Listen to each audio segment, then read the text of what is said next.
لو عايز تعرف ازاي تقسم الشاشة بتاعتك بالطريقة اللي حضرتك شايفها دي علشان تستفاد لو حضرتك هتنقل نص من فيديو او بفاتح استوديو يوتيوب ومش عايز تفتح اكتر من متصفح. جايب لك طريقة جميلة جدا وسهلة جدا، هي مش محتاجة شرح كتير. هتقدر تقسم من خلالها الشاشة نصين وتتصفح كل جزء لوحده. بس تابعني ويا ريت ما تنساش اللايك والاشتراك في القناة. السلام عليكم، أهلا وسهلا بكم في قناة أعرف ماركتينج.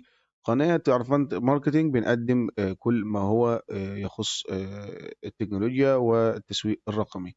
طيب، لو حضرتك حابب تقسم الشاشة نصين بالطريقة اللي حضرتك شايفها دي، أو عايز أو مش عارف تقسم الشاشة دي إزاي، دي بتفيدك في حاجات كتيرة جدا. منها لو حضرتك صانع محتوى بتقدر تخش على مثلا لو وليكن تعديل الفيديو ده كده، وتخش على فيديو تاني من هنا وتنسخ الوصف بتاع الفيديو وتحطه عندك هنا، بدل ما تقعد تقفل في متصفح او نافذة وتفتح نافذة. طيب، اعملها ازاي دي يا عمي؟ اقول لك انا دلوقتي. بتفتح اليوتيوب على المتصفح. تمام.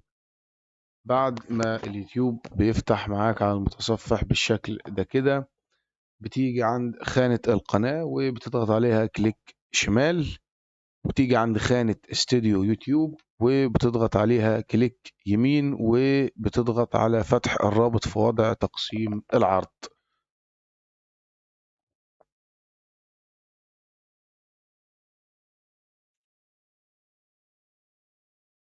وحضرتك بتنتظر تفتح معاك بالشكل اللي حضرتك شايفه ده كده. طيب، تقدر ان انت تنقل الصورة من اليمين للشمال ومن الشمال لليمين زي ما حضرتك شايف. بتيجي على الأيقونة دي كده وبتضغط كليك شمال. تقدر تختار فصل العرض أو تقفل النافذة اليمين أو الشمال، وعكس العرض تجيب اليمين شمال والشمال يمين. بس الطريقة دي هتوفر عليك كتير، بدل ما تقعد تفتح في متصفح وتقفل في، أو تفتح في نافذة وتقفل في نافذة. دي بتسهل عليك بعض الحاجات. دي كانت معلومة كده على الماشي، ولو استفدت ما تنساش اللايك والاشتراك في القناة. والسلام عليكم ورحمة الله وبركاته.